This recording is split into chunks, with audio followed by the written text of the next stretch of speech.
Well, good evening. This is Edward and Ann, and it is Wednesday evening, 22nd of July. For those of you that are able to make it, we greet you.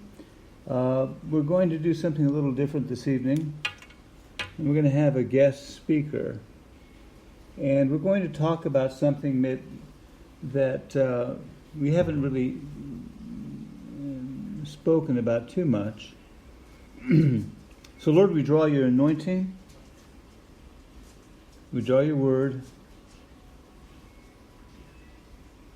Lord, there's one thing that we need. we need some help here. We've got to see the breakthrough. That's why we're here, and that's what we're poised to see happen. And we loose the breakthrough. We loose the breakthrough of breakthroughs, the transformation of our body and all that we are. So we're going to talk about food, our diet, and the vibration and frequency of food.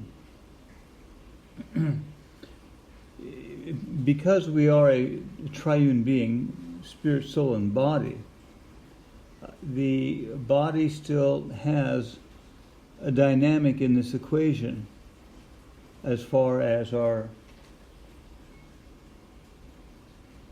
Too late. Yeah. As far as what affects us, and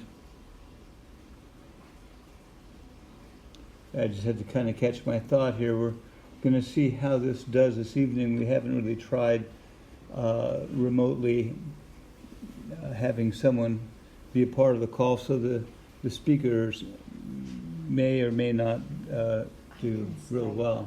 How about if I Skype her? They'll be able to hear? No, it's the same thing as just with the phone, huh? And so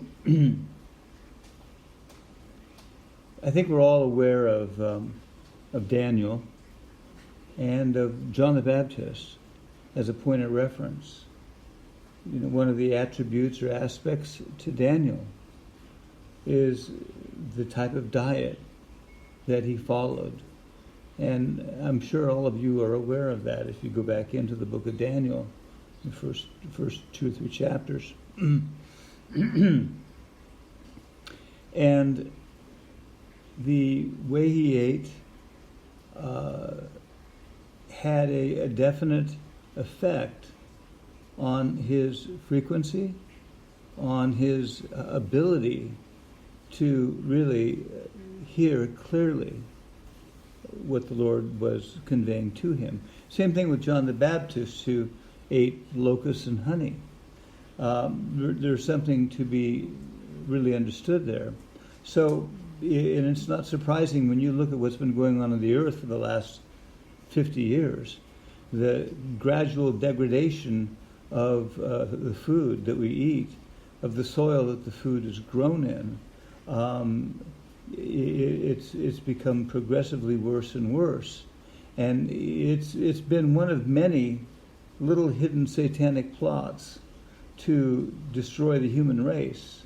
And you know, the food substances, the chemicals, everything that goes into what's being given to people is affecting them.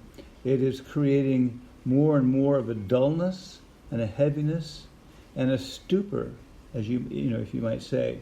And all of this becomes very important at this point in time, because we're looking for a breakthrough that we haven't seen before.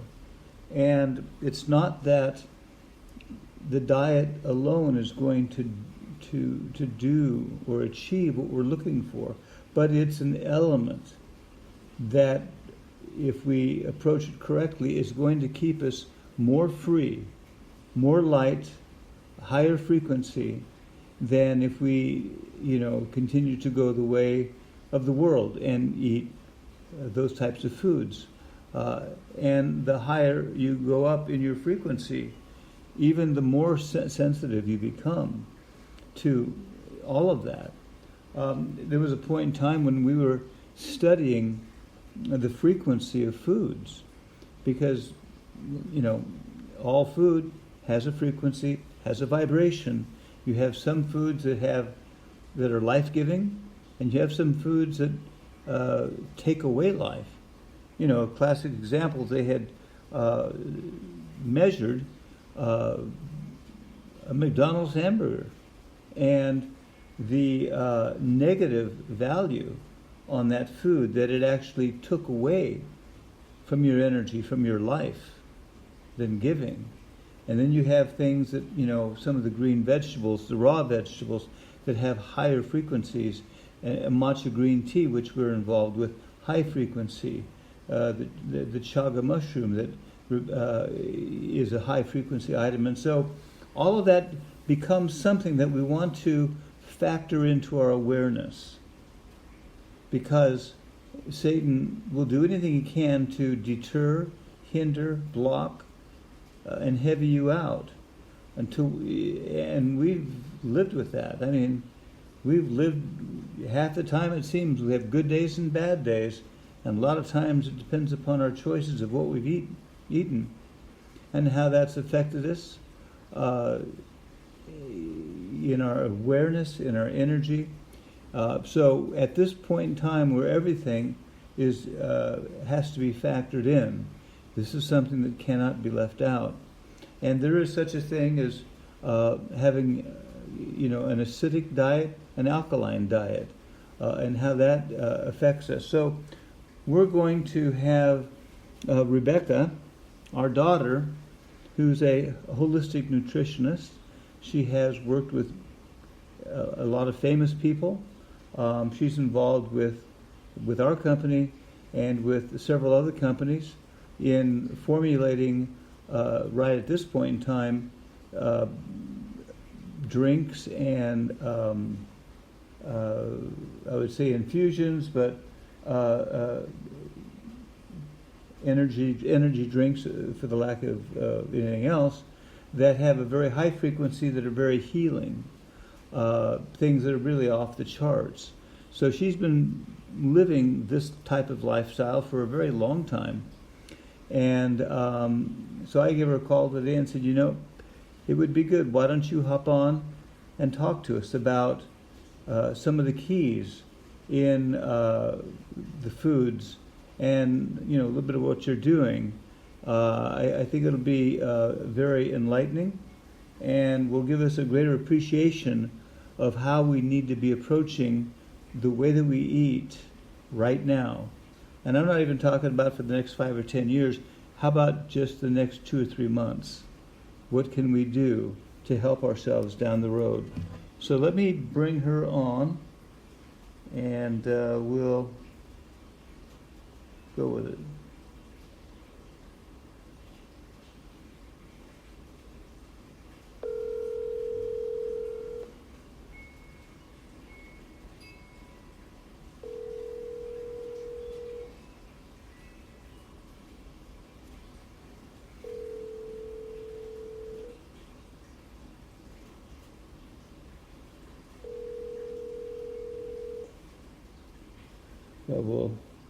We'll give her a minute here or two. Hi, you've reached Rebekah with Got Matcha. Please leave your... Okay. Well, we'll give her a minute. I know that she might be in the car, having left the plant. You know, so here again, there's not enough that can be said with the effect of diet and with what's been happening globally. We've been watching this for a long time now. Do it again. Okay. And with what they're doing to the soil, it has been shocking in itself.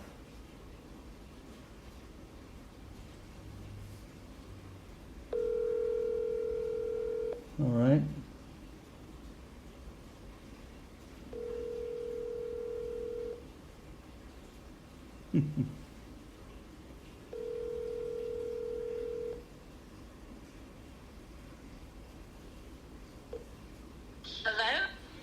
Hey there. Hello, let me go sit down. Okay, good. I'm here. All right. Well, we have the call happening, and I've already kind of introduced you. And so basically, what we're talking about is just the dynamics of what we eat, the frequency, some of the Yeah. keys. We kind of started Yeah. talking about Daniel and how he ate, and what we're trying to see happen right now affects the spirit, soul, and body. So the body is part of the dynamic right now. Whether Absolutely. so we're having to kind Yeah. of work through. So I just thought this would be a great platform for you to kind of share some of what you have learned over the years with respect to how to approach what we eat.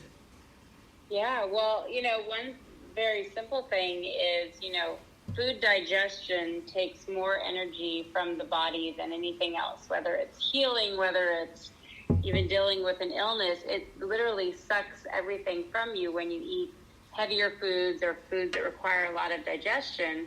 And so you'll notice, like, you eat a big meal, or let's say you have a lot of red meat or something, and you're heavied out and you just want to sleep and you kind of go numb.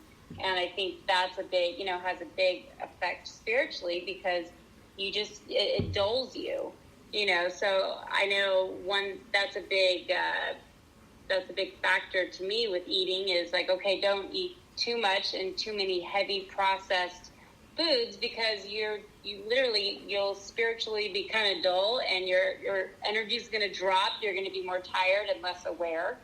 So I think that's a very simple principle, that we have always experienced. I know we started eating lighter, healthier, more plant-based foods back when I was 12, because of how it affects your perception and ability to see, and stay clear. And, your body is energy, and food is energy. And so foods that have negative energy, like fast food and processed foods and, meats, which are pretty low on the energy pole, they literally lower your energy, like when you can measure it in megahertz, and so your high vibration foods, like your greens and plants and good fats and, matcha and medicinal mushrooms, all of that, those all have a high frequency, and they help to lift your vibration and keep your vibration high, while meat and dairy and processed flour and sugar and chemicals and additives and, everything else, soda, all of that literally it drops your vibration. And, many of them are negative. I think, McDonald's and a lot of those are like -5 on the megahertz scale, where your body wants at least 70 to 80 on the positive scale of energy foods. I think the smell of a rose is 300, which is kind of fun. So I don't know if you want me to go more specific with anything, but Well, we talked a little bit about the difference yeah. the being more alkaline, that the body needs Right. to stay at an alkaline, Right. and especially with what's going on Yeah. right now with all this virus stuff. Yeah. Yeah. The disease breeds in an Grows. acidic environment. Acidic, right. And that's the thing, it's like you starve disease and virus and illness if you're alkaline, because it can't feed.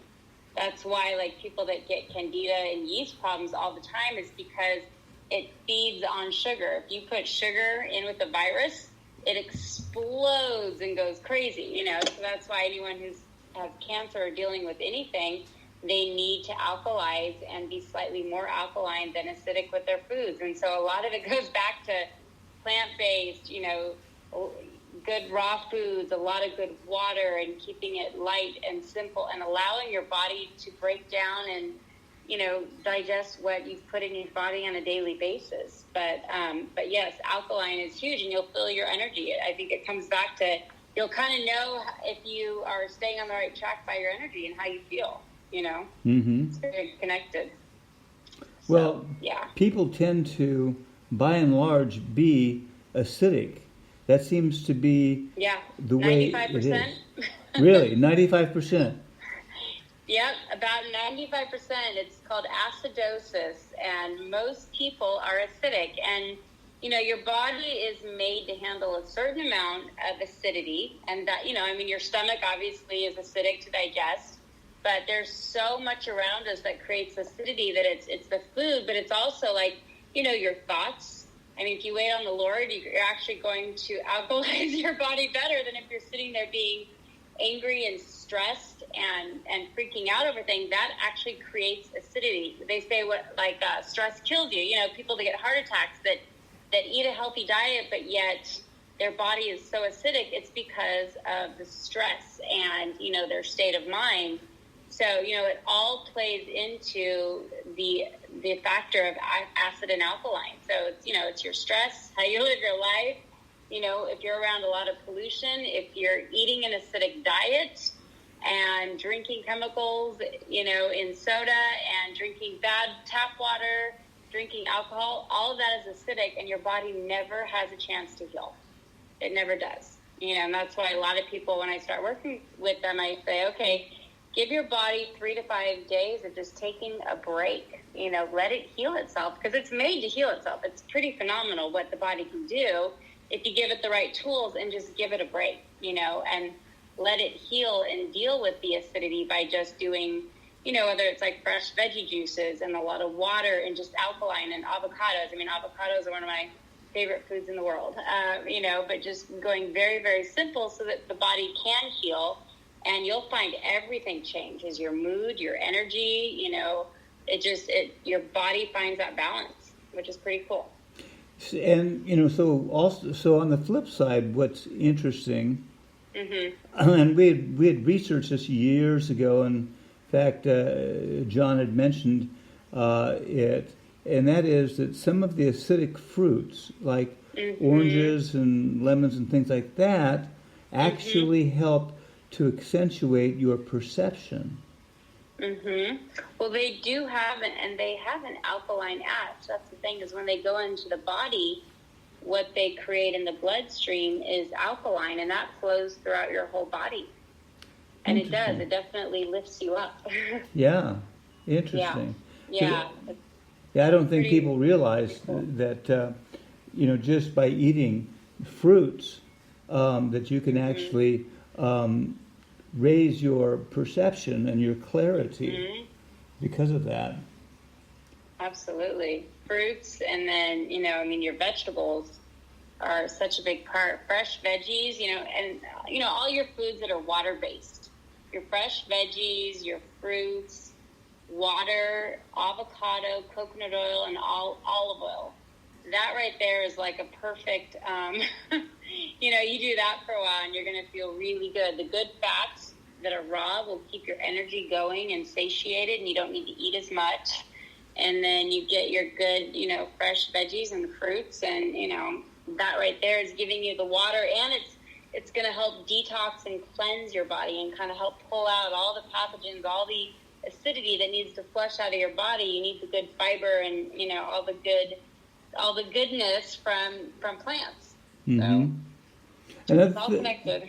Another thing that we've been kind of working with over the years, and I know you're involved with it right now, is that the higher the frequency of the food, the more of a positive impact it has in actually lifting your vibration. And I know that you're working with some stuff with the chaga mushroom and the matcha in creating elixirs or whatever that you guys are doing right now. Yeah, that, they're very high. Some of the highest vibrational foods I've ever worked with, or tonics that I've ever been a part of creating. I mean, like I said, with megahertz, they can measure the megahertz, which is the vibration of every single food and plant and scent, and so, like, I used to think the smell of a rose was phenomenal, that it was 300 on the megahertz scale. So you smell a rose and it lifts you up. But, just for perspective, like matcha is, I believe 80, 85, which is really high. Like raw almonds are maybe 60 or 70. A lot of your green vegetables are 60 to 80. So matcha's high vibration, but then, with a lot of the medicinal mushrooms I've studied over 20 years for cancer and what they do for the body is pretty amazing. And like you mentioned with the chaga mushroom, I didn't know, but the megahertz for chaga is like 350 megahertz. Really? It's the highest vibrational food I've ever heard of. And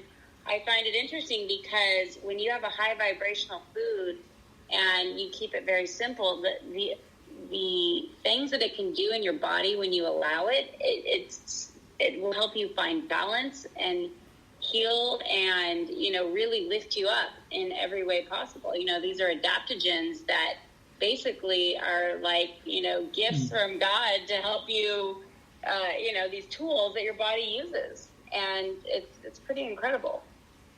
So that's interesting. So from a scientific perspective, let's say, because we've been using chaga for a while now, you're putting into your body 300 to 400 megahertz, and it's an adaptogen, which means it adapts to what the body needs.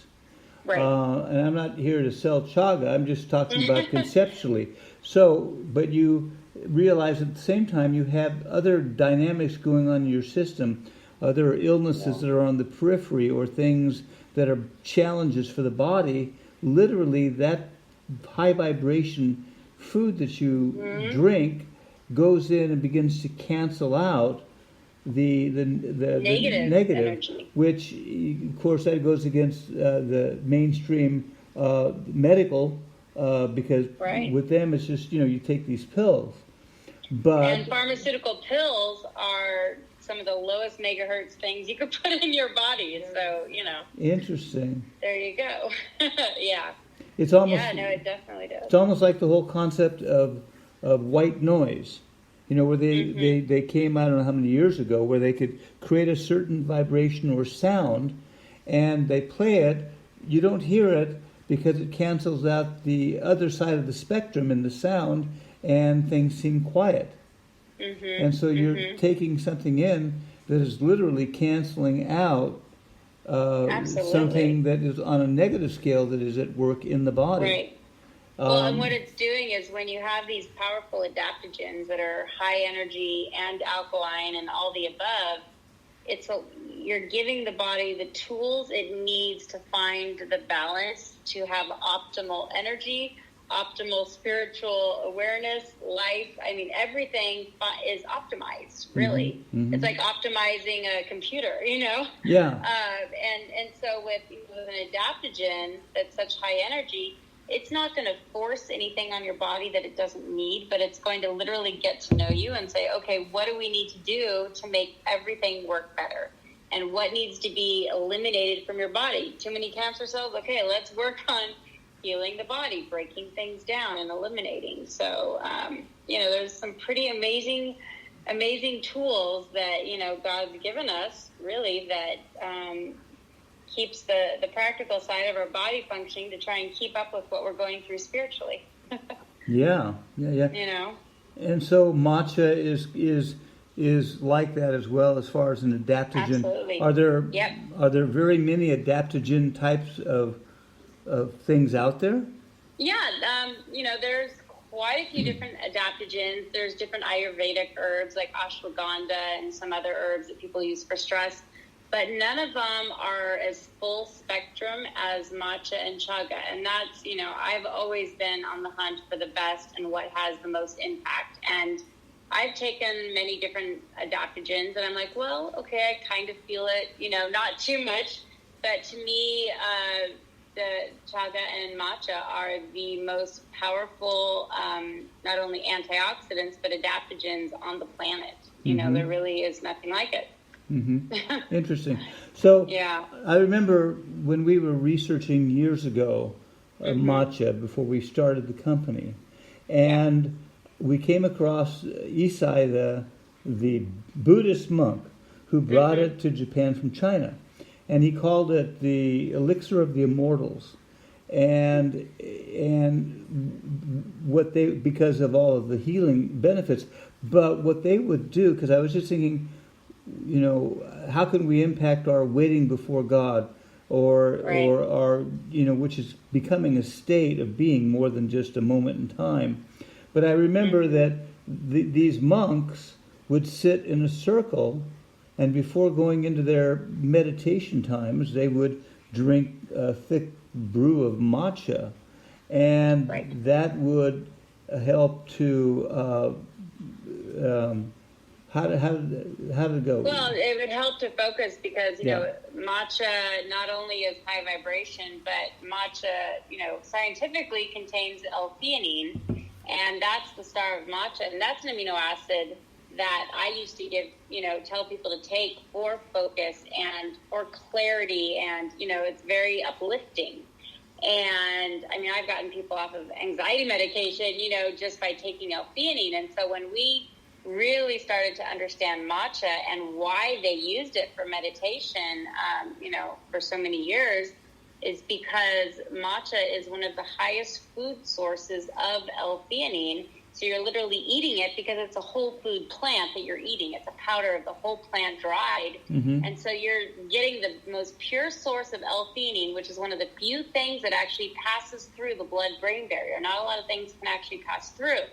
So the matcha, the theanine in matcha actually gets through into the blood-brain barrier and goes into your brain. Mm-hmm. And then it stimulates everything. So vibration and clarity and focus. And, people will drink matcha and say, wow, I've never felt so enlightened, and, just everything opened up, and you really do feel that. It's kind of this aha feel, And so when you're drinking it, especially if you're kind of fasting and cleansing and you're drinking a lot of matcha and, making a strong cup of it, it's one of the most uplifting things you can do spiritually. It really is. So I know that we have a lot of people that are at different levels. Mm-hmm. And we have some that are like Vonda, that's just down the road with this type of stuff, and others that this is all brand new. So if you were to take a baby step in the right direction and move towards this, because I really feel that we're talking about the triune being, spirit, soul, and body. Right. We know that God's been crucifying the soul. So you might say, well, what can we do for the soul? Well, we take it to the cross. And the spirit, is coming alive. But the body, until we get through this transition, can be an anchor in this race. Mm-hmm. Because you have one day that you do something wrong, and Mom and I experience it all the time. You're wiped out, right? It wipes you out for the night. It's like, okay, forget it. We'll reconnect tomorrow. So what would be a couple of good starting points? Well, one simple thing, and I know I have to practice this daily, is like I mentioned earlier, digestion takes more energy and more focus from every part of your body than anything. So, I would say one is eat smaller portions. People tend to eat way too much, and that's what will wipe you out. Like, I can eat something that maybe isn't the most perfectly healthy, snack with my kids in the world, but I have a little bit, and I'm okay, So I think part of it is not eating too much, keeping it light, always kind of keeping your body almost not hungry, but, not too full. And you'll notice, your energy is completely different. So I think that's important. On the food side, I think, learning more about acid and alkaline, it might be new for a lot of people, but, eating more plants, that simple, rather than every meal having meat and bread and pasta and some of the heavier foods, just have, a more variety of fruits and vegetables and good fats. I think make that half of everything you do and every meal that you eat. And then the next would be water. Water, it's a simple thing, but it makes a big, big difference. People don't drink enough water, So I would say that. And then, if they have access and want to try incorporating some matcha, and some chaga into their daily regime in the morning, that's something that I have clients, try, because there's tons of different herbs and supplements and superfoods. It's overwhelming. It's overwhelming for me, and I know everyone I work with, it's just overwhelming. So, it's like, okay, keep it simple. But if you could add these 2 whole superfoods into your eating and your, into your morning, that would be amazing. That would be a really great start right there. And yeah, simple. We can't, we eat way too many foods at once, even like in a salad.